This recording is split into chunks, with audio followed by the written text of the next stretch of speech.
Hi hello welcome to creative news. Janasena party internal మీటింగ్లో పవన్ కళ్యాణ్ గారు చాలా సీరియస్ అయినట్టుగా తెలుస్తుంది. దానికి సంబంధించి మనతో పాటు ప్రముఖ రాజకీయ సామాజిక విశ్లేషకులు చంద్ర శ్రీనివాస్ గారు ఉన్నారు. ఆయన అడిగి తెలుసుకుందాం. సార్ నమస్తే. నమస్కారం అండి. పార్టీకి సంబంధించి ముఖ్యమైనటువంటి నాయకులతో ఎమ్మెల్యేలు కావచ్చు, ఎంపీలు కావచ్చు, ఏవైతే కార్పొరేషన్స్ వచ్చాయో వాళ్ళందరినీ కూడా చైర్మన్లు కావచ్చు వాళ్ళందరినీ తీసుకుని వాళ్ళు ఒక మీటింగ్ పెట్టుకున్నారు ఇంటర్నల్గా. దాంట్లో చాలా సీరియస్ అయినట్టుగా చాలా వార్నింగ్ ఇచ్చినట్టుగా కూడా తెలుస్తుంది. ఏమంటారు సార్, ఏం జరిగింది సార్? డెఫినెట్గా పార్టీ అంటే అందరిది కలెక్టివ్ రెస్పాన్సిబిలిటీ ఉండాలి. ఆ కలెక్టివ్ రెస్పాన్సిబిలిటీ లేనప్పుడు, కమ్యూనికేషన్ గ్యాప్ ఉన్నప్పుడు ప్రజలకి పార్టీకి దూరం అయిపోతుంది. అది చాలా పెద్ద పెద్ద పార్టీలు చూసాం సార్. మరి ఈయన దశాబ్దం పైన భుజాలన్నీ అరిగిపోయేలా కష్టపడి ఆ పార్టీని తన సొంత డబ్బుతో కాపాడి ఈరోజు 100% స్ట్రైక్ రేటుతో అటు టీడీపీని అధికారంలో తెచ్చాడు, బీజేపీని తెచ్చాడు, జనసేన తీసుకొచ్చినప్పుడు మీరు పదవులు తీసుకున్న ఈయన కాకుండా 20 మంది ఎమ్మెల్యేలు కావచ్చు, ఎంపీలు కావచ్చు, మిగతా అంతా ఏం చేస్తున్నట్టు జనరల్ బాడీ కావచ్చు. జనసేన పార్టీకి అంత ఇప్పుడు ఎప్పరంలో మీటింగ్ పెట్టినప్పుడు ఎంతమంది ఉన్నారు స్టేజ్ మీద? అవును సార్, దాదాపు ఒక 500 మంది ఏమి ఉంటారు సార్. 350 మంది దాకా ఉన్నారు. అంటే పదవి ఉన్న ప్రతి వ్యక్తిని స్టేజ్ మీద ఎక్కించారు, అంటే గుర్తింపు రావాలని. ఆయన అలా ఆలోచిస్తుంటే మరి మీ 350 మంది రాష్ట్ర స్థాయిలో పదవులు పొందిన వాళ్ళు ఏం చేస్తున్నట్టు? అవును సార్, జనంలో ఉన్నది మీరు నేను చెప్తున్నాం. అవును సార్, ప్రజలు ఎలా ఉంటే ఎలా అని చెప్తున్నాం. మొన్న 60% విషయంలో కావచ్చు, ఇంకో విషయంలో కావచ్చు, పార్టీలో ఎందుకు ఇలా జరుగుతుంది, పార్టీలో తీసుకోవాల్సిన స్టాండ్స్ ఏంటి అనేది ఇప్పుడు అదే జరుగుతుంది. నాయకుడు అన్నీ చేయలేడు కదా సార్. పాపం ఆయన అన్నీ కూడా ఫ్యామిలీ కూడా స్పెండ్ చేయకుండా, బిడ్డలకు కూడా స్పెండ్ చేయకుండా, టైం ఇవ్వకుండా, రాష్ట్ర ప్రగతే ముఖ్యమని రాష్ట్రం కోసం ఢిల్లీ నుంచి గల్లీ దాకా చెప్పులు ఎరిగేదాకా తిరుగుతున్నట్టుగా ఆయన పనితీరు ఉంటే, ఉప్పాడకు వాల్ కాడించి మొత్తం సీకోస్ట్ మొత్తం వాల్ తీసుకురావాలని చెప్పేసి కేంద్ర పెద్దలతో ఒప్పిస్తూ ఉంటే, ఆగిపోయిన నిధులు ఆయన తీసుకొస్తూ ఉంటే, జల్ జీవన్ మిషన్లు కూడా నిధులు ఆగిపోతే మళ్ళీ తీసుకొచ్చి ఉభయ గోదావరి జిల్లాలకి దాహాది తీస్తూ ఉంటే, ఇంత మంచి పనులు ఇన్ని శాఖలకి సమన్వయం చేసుకుంటూ ఉంటే పార్టీ పదవులు అనుభవిస్తున్న వాళ్ళకి మీకు బాధ్యత లేదా? చెప్పుకోవాల్సిన పరిస్థితి కూడా ఉంది కదా సార్. చెప్పుకోవాలి కదా సార్. ఇప్పుడు మనం మాట్లాడుతాం కదా, ఒకళ్ళిద్దరు మనలాంటి వాళ్ళు మాట్లాడితే కదా. ఇది దశాబ్ద కళ. ఇది అధికారంలో వచ్చిన తర్వాత జనసేన పార్టీ జెండా మోసిన వాళ్ళు, పదవులు పొందిన వాళ్ళ కంటే చాలా మంది అన్సంగ్ హీరోస్ ఉన్నారు. అవును సార్. వాళ్ళు సరే మా నాయకుడు ఆయన ముఖ్యమంత్రి చూడాలని కోరిక, ఇప్పుడు డిప్యూటీ చీఫ్ మినిస్టర్ అయ్యాడు, త్వరలో ముఖ్యమంత్రి అవుతాడు, ఈ పార్టీ బతకాలి, అన్ని స్థానాల్లో భవిష్యత్తులో పోటీ చేయాలని అందరికీ ఉంటుంది కదా. మరి ఇదే సిచ్యువేషన్లో ఆయన అంతా ఢిల్లీ నుంచి గల్లీ దాకా తిరుగుతా రాష్ట్ర సరిహద్దులు దాటి పవన్ చూసి నేర్చుకోవాలని మిగతా నాయకులు అంటూ ఉంటే, మరి ఈ పార్టీని బతికించాల్సిన బాధ్యత గెలిచిన ఎమ్మెల్యే మీద లేదా సార్? ఇప్పుడు ఆయన మనకు తెలిసిన అత్యంత విశ్వసనీయ సమాచారం ఏంటంటే, అంతా నేను చూసుకునే కాడికి ఇక మీరెందుకు, గట్టిగానే నాకు చాలా సీరియస్ అయిపోయి చెప్పి మనవారికి అప్పు చెప్పి, ఇది మొత్తం ఏదైతే పాలిట్ బ్యూరో ఉందో కాబట్టి అన్నీ కూడా రివైజ్ చేయండి, ఎవరైతే కరెక్ట్గా పనిచేస్తున్న వాళ్ళు ఉంచండి, లేకపోతే తీసేయండి అని చెప్పేసి ఘాటుగానే చెప్పేసి, రకంగా ఎప్పుడూ లేని కోపోద్రిక్తుడు అయినట్టుగా, అసహనంతోనే మధ్యలో వెళ్ళిపోయినట్టుగా ఛానల్స్లో అన్నీ కనపడుతుంది. మనకు కూడా తెలుస్తూ ఉంది. ఎందుకంటే ఆయనకి కూడా ఒక ఆత్మాభిమానం ఉంటుంది కదండి. ఎన్నాళ్ళు మోస్తాడు సార్. ఎవరో ఎక్కడో భూములు కుంభకోణం చేస్తుంటాయి, వీళ్ళకి పార్టీ భవిష్యత్తుని పక్కన పెట్టేసేసి వీళ్ళ సొంత ఎదుగుదల వ్యక్తిగత ఎజెండాలోకి పోతుంటే పార్టీకి చెడ్డ పేరు రావట్లేదా? ఎక్కడో ఎవరో చేసిన పనికి ఈయన ఎందుకు శిక్ష పడాలా? ఇప్పుడు ఎక్కడో అంబటి రాంబాబుకి ఏదో జరిగితే అసలు చూడండి, అసలు ఏమన్నా సంబంధం ఉందా జనసేనకి? అవును, వాళ్ళ అమ్మాయి వచ్చి పవన్ కళ్యాణ్ గారిని అడుగుతుంది. పవన్ కళ్యాణ్ గారిని మీరు మా నాన్న చంపుతారా ఏంటని అడుగుతుంది. నేను కాపునే అంటుంది. ముద్రగడ లేఖ రాసిన ఆ ముద్రగడ పద్మనాభరెడ్డి అయితే అసలు అసలు పద్మనాభరెడ్డికి అసలు కాపులకు సంబంధం ఏంది? రెడ్డిని మార్చేసుకున్న తర్వాత వీళ్ళంతా ఊరి నుంచి వదిలిపెట్టి వెళ్ళాలని చంద్రబాబు నాయుడుకి లెటర్ రాస్తాడు. ఇవన్నీ ఏం జరుగుతుంది ఇక్కడ? డిఫెండ్ చేసేవాళ్ళు డిఫెండ్ చేసేలేదు. అన్ని నేనే మాట్లాడి మీకు పదవులు ఎందుకు? అవును సార్. ఇక నేనెందుకు, నేను అన్నీ చేసేదానికి ఇక్కడ మీరు దేనికి అనేది కరెక్టే. ఆయన ఆవేదనలో అర్థం ఉంది. ఆవేదన అర్థానికి సమాధానం చెప్పాల్సిన బాధ్యత ఉంది. ఎవరైతే కష్టపడతారో, క్షేత్రస్థాయిలో ప్రజల్లో ఉంటాడో, ప్రజల్లో ఎప్పుడైతే ఇన్కలెక్ట్ చొప్పించబడతారో వాడే నాయకుడు అవుతాడు. లేకపోతే ఎక్కడ చూసినా రాజోలు ఎమ్మెల్యే మీద చాలా అసంతృప్తి, లేకపోతే అక్కడ పోలవరం పోలవరం ఎమ్మెల్యే మీద, ఇప్పుడు 60 మీద ఇంకొక ఎమ్మెల్యే మీద, ఆ ఎమ్మెల్యే అంటారు. అసలు గెలిచింది 21 అయితే, ఇప్పుడు టీడీపీ 104 గెలిచింది. వాళ్ళకంటే ఎక్కువగా 21 మందిలో ఇంత రకాలుగా వ్యతిరేకత వస్తుంటే పార్టీ అధినేతకు బాధ ఉండదండి? అవును సార్. ఆయనకు ఆవేదన ఉండదా? ఎవరి కోసం చేస్తున్నాను, ఎవరి కోసం ఈ పార్టీ పెట్టాను? కేవలం ఆయన ఫోటో, ఆయన పేరు, ఆయన లేకపోతే వీళ్ళు ఎవరు లేనని అసలు వీళ్ళు ఎవరు, ఎక్కడి నుంచి వచ్చారండి వీళ్ళు? అలా అయినా కూడా మరి ఆయన పేరును పాడు చేయటం, ఆయన పార్టీ ఇక్కడ పార్టీని, ఆయన పాపం ఆయన ఆవేదనలో అర్థం ఉందండి. పాపం 6 నిమిషాలు కష్టపడ్డాడు, రోడ్డు మీద పడ్డాడా, తిన్నాడా తినలేదా, ఫ్యామిలీతో స్పెండ్ చేయలేదా, వ్యక్తిగత అన్నం గురయ్యాడా, ఈరోజు పార్టీని బతికించాడు సార్. దేశవ్యాప్తంగా ఈయన పవన్ గారు, తుఫాన్ మోదీ గుర్తింపు కూడా ఇచ్చారు. ఆయన గుర్తించేస్తుంటే ఈ పార్టీని ఇప్పుడు 2 సంవత్సరాలు కూడా కాలా కలెక్టివ్ రెస్పాన్సిబిలిటీ ముందుకెళ్ళినప్పుడు రాబోయే 3 సంవత్సరాలు ఇప్పుడే ఇట్లా ఉంటే, ఇంత వ్యతిరేకత ప్రజల్లో వస్తూ ఉంటే, వీరు చేసిన పనులకి ఎవరికి వస్తుందో? నాయకుడికి వస్తుంది. అవును సార్, అంతే కదండి.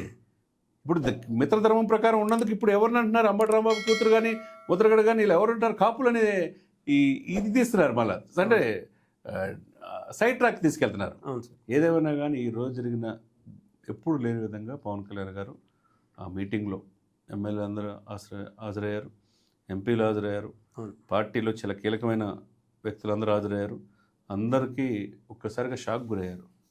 రవశ్రీధర్ని కూడా దూరం పెట్టారు సార్. ఆయన కూడా ఈ సమావేశం రానిలేదు. ఎందుకంటే ఆయన రేపో మాపో 4 తారీఖు అయితే కమిటీ ముందు హాజరవ్వాల్సిందే. శివశంకర్ గారు, మిగతా వాళ్ళు 2 సభ్యులు ఉన్నారు. ఆ కమిటీలో హాజరైన తర్వాత సస్పెన్షన్, ఇప్పుడున్న సిచ్యువేషన్స్, ఆ వీడియోలో ఎన్ని లీకులు చూస్తూ ఉంటే డెఫినెట్గా సస్పెండ్ చేసే అవకాశం ఉంది. ఎందుకంటే భయం అనేది కలగాలి సార్. భయం అనేది లేకపోతే నాయకుడిని మమ్మల్ని ఏం చేస్తాడు అనుకుంటే క్షేత్రస్థాయిలో ప్రజల అభిమానాన్ని పొందరు. మీరు పార్టీకి చెడ్డ పేరు తీసుకొస్తుంటే ఎట్లా? ఇష్యూస్ మీద కూడా స్పందించడంలో వెనకడుగు వేశారు సార్. ఇష్యూస్ అంటే కల్తీ లడ్డు విషయం ఈ దేశంలో ఎవరు టార్గెట్ చేసి చేస్తుంది. ఎవరు స్పందించిన సమయంలో 11 రోజులు ప్రాచిత్య దీక్ష చేసి ఆయన కాలినడకన వెళ్ళి బొట్టు పసుపు పెడితే పత్తి మెట్టు మొక్కుంటా వెళ్ళి డిక్లరేషన్ కూతురుది కూడా ఇచ్చేసేసి ఆయనకి మొక్కు తెచ్చుకోవాలి సార్. అంటే మీకు బాధ్యత లేదా? హిందూ సనాతన సంప్రదాయం అని చెప్తే మీరు ఇది చేయట్లేదా? ప్రజల్లో చేసిన పని చేయడానికి మీరు వెళ్ళండి ప్రజల క్షేత్రంలో, ప్రజలకు చెప్పండి అంటే అది కూడా చేయలేకపోతే మీరు చేయరు, చేసేవాళ్ళని చేయనీరు అన్నట్టు ఆ చెడ్డ పేరు జనసేన పార్టీకి రాకూడదనే ఉద్దేశంతో ఆయన ఆవేదన. దశాబ్ద కల సార్, రాబోయే 10 సంవత్సరాలు మంచి కూటమి 15 సంవత్సరాలు కలిసి వెళ్ళాలనుకుంటున్నాడు. పాప ఆయన భావోద్వేగం అన్నీ ఆయన, ఇదిగో దీని మీద మీటింగ్ పెట్టండి, దీని గురించి మాట్లాడండి అని ఆయన ప్రతిసారి ఆయన చెప్పుకోలేరు కదా. ఒక పొలిటికల్ బ్యూరో కమిటీలు ఉన్నప్పుడు కనీసం పార్టీ ఆఫీస్ నుంచి ఒకరిని, పార్టీ అధినేత మాట్లాడిన దాని మీద ఎవరన్నా వచ్చి మాట్లాడినప్పుడు ఒక ప్రెస్ మీట్ పెట్టేటువంటి ఇది కూడా లేదు సార్ ఇప్పుడు ఎక్కడ. సార్ ఇప్పుడు జనంలో ఉన్నది మీరు, నేను, కిరణ్ ఆవేదనతో చెప్తా ఉన్నాం. ఎంతో ఆశలతో ఈ జనసేనను గెలిపించారు. ఆ టీడీపీ, బీజేపీ కూడా గెలిచిన ప్రకారం బాధ్యతతో మరింతగా పనిచేయాలన్నారు. అసలు క్షేత్రస్థాయి ఎమ్మెల్యే అయిన తర్వాత వీళ్ళు ఎమ్మెల్యేలు వ్యక్తిగతంగా గెలిచారంటారా? పవన్ ఫోటో చూసి 100% పవన్ కళ్యాణ్ గారు. పవన్ కళ్యాణ్ లేకపోతే ఒక్కడైనా గెలిచేవాళ్ళ? అంతే కదా సార్, డెఫినెట్గా అసలు సమస్య లేదు. ఆయన ఉండబట్టే. మరి ఆయన ఇప్పుడు మీరు నేను చెప్తున్నాం సార్, పంచాయతీ రోజుల్లో కూడా గెలిచారు. అసలు గెలవక ముందు నుంచి ఈయన గెలిపిస్తాడు, ఈ కూటమి గెలపడానికి ఇతనే ట్రబుల్ షూటర్ అని చెప్పి మనం చెప్తున్నాం. అవును సార్, మనం చెప్తూ మనకున్న నాలెడ్జ్ కూడా ఇలా లేదా? అంతే కదా సార్. ఎమ్మెల్యే పదవి అనుభవిస్తున్నారు కదా మీరు, మీ సొంత ఎజెండాలకి మీరు డబ్బు సంపాదించడానికి ఇట్లాంటి బలహీనతలు ఎన్ని చేసుకుంటే పార్టీ బతకాలి కదా సార్.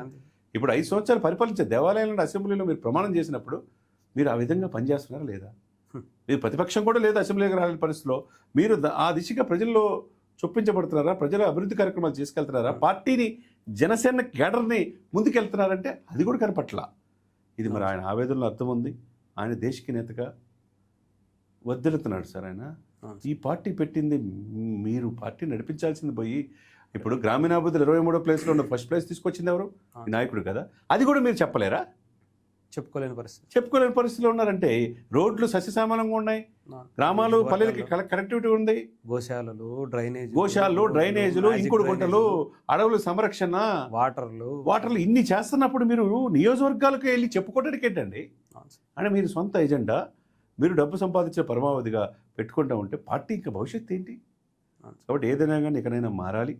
పవన్ నిజంగా ఈ సందర్భంగా కిరణ్ టీవీ సాక్షిగా పవన్ గారు మీరు ఇదే స్టాండ్, ఎవరైతే సమర్థవంతులుగా పనిచేస్తారు, అది ఎమ్మెల్యే కావచ్చు, ఎంపీ కావచ్చు, ఇంకా పార్టీలో చాలా కీలకమైన పదవులు ఉన్న వాళ్ళు కావచ్చు, ఒకటే టైం బౌండ్ పెట్టండి. ప్రజల క్షేత్రంలో కరెక్ట్గా ఉంటారా లేదా తీసి పడినొగితే వాళ్ళ మీద చర్యలు తీసుకుంటే ఇంకోటి తప్పు చేయడానికి భయపడతాడు. అవును సార్, ఏమంటారు సార్? నిజమే సార్. అంటే నిజంగా ఇది ఏదేమైనా, ఎందుకంటే ఆయన రెక్కల కష్టంతో ఆయన ఎక్కడ మోసుకుని అదే వచ్చాడు సార్, సార్. అదే మన ఒక్క ఆవేదన దశాబ్ద కూడా అదే. కాలం పాటు తన బిడ్డల డిపాజిట్లు కూడా కరిగించి కోట్ల రూపాయలు కౌలు రైతులకు ఇచ్చాడు, భవన నిర్మాణ కార్మికులకు ఇచ్చాడు. ఎక్కడ రోడ్లో బాగోతే, ఎక్కడ స్కూల్కి గ్రౌండ్ లేకపోతే, ఎక్కడ క్రీడాకారులకు కూడా ఎంత ఇచ్చాడు తెలుసు కదా. 400 గ్రామాలకు 400 లక్షలు 4 కోట్లు ఇచ్చాడు సార్. ఇంత డబ్బు 100 కోట్లు ఈయన దానం చేస్తూ ఉంటే మీరు రూపాయి పెట్టదు, అమ్మ పెట్టదు, అడుక్కు తిన్నదంటే మీకు పదవులు వచ్చేటట్టు చేశాడు. మీరు ఆ సీట్లో కూర్చోబెట్టాడు, అసెంబ్లీలో కూర్చొని ప్రమాణం చేశారు, ఇప్పుడు మంత్రి పదవులు అనిపిస్తున్నారు. ఏదో ఒకళ్ళిద్దరు తప్పితే మిగతా వాళ్ళకి ఎందుకు ఇంతగా వ్యతిరేకత వస్తుంది? ఆయన పక్కన ఉన్న వాళ్ళకి, ఆయనతో పార్టీ కష్టపడిన వాళ్ళకి, జీతాలు ఇచ్చిన వాళ్ళకి కూడా పదవులు ఇచ్చి మరి ఒక్కొక్కరికి ఒక్కొక్క 2-3 పదవులు అనుభవిస్తున్నారు సార్. అనుభవిస్తారు, ఓకే, మీరు చాలా తెలివిగల అనుభవించండి, కానీ పార్టీని బలి చేయకూడదు. తల్లి లాంటి పార్టీని ఎదగకుండా చేస్తే మీరు సర్వనాశనం అయిపోతారు. ఎందుకంటే అందులో ఆంజనేయ స్వామి భక్తుడు పవన్ కళ్యాణ్ గారు పాపం ఏ స్వార్థం లేకుండా రాజకీయాల్లోకి వచ్చాడు, ఏ స్వార్థం లేకుండా రాజకీయాలు వచ్చాడు, దేశ ప్రధాని మనల్ని పొందాడు. కానీ మీరు ఆ చెట్టు నీడ కింద పెరుగుతా, ఆ చెట్టు ఫలాలు అనుభవిస్తా మీరు పార్టీకి ద్రోహం చేస్తే కన్నతనికి ద్రోహం చేసినట్టే కదా సార్. ఇది ప్రజల్లో ఉన్న ఆవేదన అండి, మనకు కాదు. ఆయన పాప ఆయన ఆవేదన పడి మధ్యలోని మీటింగ్ నుంచి వదిలిపెట్టి వెళ్ళిపోయాడంటే దాన్ని మనం అర్థం చేసుకోవాలా, పార్టీని బతికించుకోవాల్సిన అవసరం ఉన్నది. ఇటువంటి పార్టీ వైపు యువత చూస్తుంది. అటు సినిమాలు రాజకీయాలు బ్యాలెన్స్ చేస్తా, పాపం డ్రేయం బోగులు కష్టపడతా, ఆ డబ్బులతో పార్టీని బతికిస్తూ ఉంటే ఇక మీరు చేసేది ఏంటి? ఎందుకున్నట్టు అంటే మొత్తంగా సంపూర్ణ ప్రక్షాళన జరగాల్సిన టైం ఆసన్నమైంది. ఆ విధంగా ముందుకెళ్ళాలని ఇదే పందాన్ని కంటిన్యూ చేసి పార్టీలో సంపూర్ణ ప్రక్షాళన చేస్తే జనసేన పార్టీకి ఉజ్వలమైన భవిష్యత్తు. Thank you sir. ఏదేమైనా కానీ జనసేన పార్టీకి మంచి రోజులు వచ్చాయి. ఇంకా చెప్పాలంటే జనసేన పార్టీ అధినేత రెక్కల కష్టానికి కొంతమంది ఎవరైతే తూట్లు పడుస్తూ అంటే ఏదన్నా మంచి చేసినా కూడా చెప్పుకోలేనటువంటి వ్యక్తులు ఉన్నారో వాళ్ళందరినీ తీసి పక్కన పెట్టాల్సినటువంటి టైం వచ్చిందని కూడా అనుకోవచ్చు. Thank you sir.